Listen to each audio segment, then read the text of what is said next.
ജബൽപൂരിലെ വൈദികർക്ക് നേരെയുണ്ടായ സംഘപരിവാർ ആക്രമണത്തിൽ KCYM കൊച്ചി രൂപത പ്രതിഷേധിച്ചു.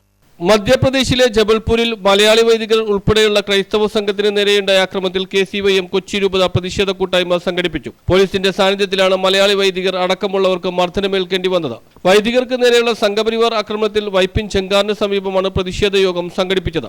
മതസ്വാതന്ത്ര്യം നമുക്ക് ഏവർക്കും ഭരണഘടന ഉറപ്പു നൽകുന്ന മൗലിക അവകാശമാണെന്നും എന്നാൽ ഇപ്പോൾ ഇന്ത്യയിൽ പലയിടങ്ങളിലും ഈ അവകാശം ചോദ്യം ചെയ്യപ്പെടുന്ന സ്ഥിതിയിലാണ് KCYM കൊച്ചി രൂപത പ്രതിഷേധ കൂട്ടായ്മ സംഘടിപ്പിച്ചതെന്ന് ഉദ്ഘാടനം ചെയ്തുകൊണ്ട് KCYM കൊച്ചി രൂപത ഡയറക്ടർ ഫാദർ മെൽറ്റസ് കൊല്ലശ്ശേരി സംസാരിച്ചു. തീർച്ചയായിട്ടും എന്തുകൊണ്ട് ഈ ഒരു പ്രതിഷേധം എന്നുള്ളത് ആമുഖത്തിലൂടെയും അധ്യക്ഷ പ്രസംഗത്തിലൂടെയും വളരെ വ്യക്തമായിട്ട് നാം മനസ്സിലാക്കുകയുണ്ടായി.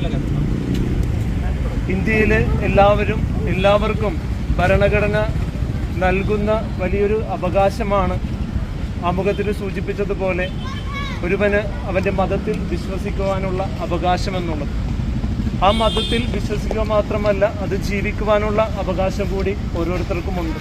അത് ന്യൂനപക്ഷമായാലും സമുദായത്തിലെ ഉന്നതിയിൽ നിൽക്കുന്ന സമുദായമാണ്. ക്രൈസ്തവർക്കെതിരെ രാജ്യത്തൊട്ടാകെ നടക്കുന്ന അതിക്രമങ്ങൾക്കെതിരെ പ്രതിഷേധിച്ചുകൊണ്ട് KCYM കൊച്ചി രൂപത എന്നിവിടെ നടത്തുന്ന പ്രതിഷേധ പരിപാടി ഉദ്ഘാടനം ചെയ്യുവാനായി ചേർന്നിരിക്കുന്ന പ്രിയപ്പെട്ട കൊച്ചി രൂപത KCYM ഡയറക്ടർ ഫാദർ മെൽറ്റസ്, ഫാദർ ജോഷി, പ്രിയമുള്ള general secretary Heslin, KCYM Latin സംസ്ഥാന പ്രസിഡന്റ് ശ്രീ കാസി പൂപ്പന, രൂപത ആനിമേറ്റർ ലിനു തോമസ് സാർ, പ്രിയമുള്ള KCYM സുഹൃത്തുക്കളെ,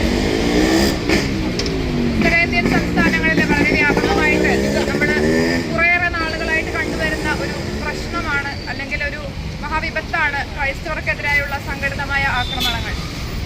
കഴിഞ്ഞ ദിവസങ്ങളിൽ നമ്മൾ പത്രമാധ്യമങ്ങളിലൂടെ കാണുകയുണ്ടായി, മധ്യപ്രദേശിലെ ജബൽപൂരിൽ വൈദികർക്കെതിരായി വളരെ മോശമായ രീതിയിലും ഹീനമായ രീതിയിലുള്ള ആക്രമണങ്ങൾ പോലീസിന്റെ സാന്നിധ്യത്തിൽ പോലും നടത്തുന്ന KCYM കൊച്ചി രൂപത പ്രസിഡന്റ് ഡാനി ആന്റണി അധ്യക്ഷത വഹിച്ചു. KCYM ലാറ്റിൻ സംസ്ഥാന പ്രസിഡന്റ് കാസി പൂപ്പന, KCYM കൊച്ചി രൂപത general secretary Heslin Emmanuel, director father Joshy Elassery, lay animator Linu Thomas, vice president Clinton Francis, Fort Kochi മേഖലാ എക്സിക്യൂട്ടീവ് അംഗം ടോം ആന്റണി എന്നിവർ സംസാരിച്ചു. News bureau, Fort Kochi.